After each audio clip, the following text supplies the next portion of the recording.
English में कैसे सोचें। देखिए, जब लोग इंग्लिश बोलना सीखते हैं तो लोगों को इंग्लिश में सोचना पड़ता है, लेकिन ऐसे में एक सबसे बड़ा सवाल आता है कि आखिर इंग्लिश में कैसे सोचें और इंग्लिश में क्या सोचें। चलिए मैं आपको बताता हूं कि इंग्लिश में कैसे सोचते हैं।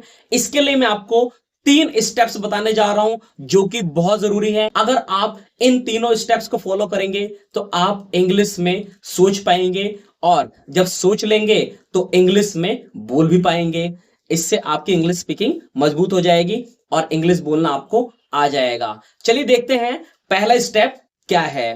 पहला स्टेप, थिंक इन वर्ड्स। देखिए, जब आप नए नए होते हैं, एक बिगनर होते हैं स्टार्टिंग में, तो आपको सबसे पहले वर्ड्स में सोचना है। जी हाँ, आपके आसपास जो भी चीजें हैं आपको उनको वर्ड्स में सोचना है। जैसे पेन, मोबाइल, टेबल, डोर, एलमीरा, टेलीविजन।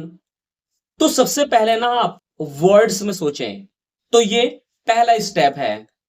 दूसरा स्टेप, थिंक इन सेंटेंसेस। अगर आपको वर्ड्स में सोचना आ गया, आप वर्ड्स में सोच ले रहे हैं, अब बारी है आपको सेंटेंसेस में सोचना है। जैसे I am going, you are coming, he is studying, he plays, she studies. तो आपको क्या करना है, अब आपको सेंटेंसेस में सोचना है।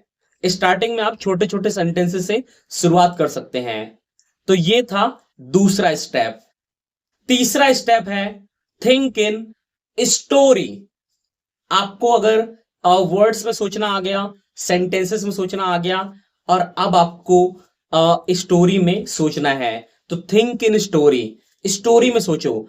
आप जो भी चीज सोच रहे हो ना, उसको एक कहानी की तरह सोचो, और कहानी की तरह आपको इसको एक्सप्लेन भी करना है। तो तीसरा स्टेप है थिंक इन स्टोरी। तो पहला स्टेप है थिंक इन वर्ड्स, दूसरा है थिंक इन सेंटेंसेस, तीसरा है थिंक इन स्टोरी।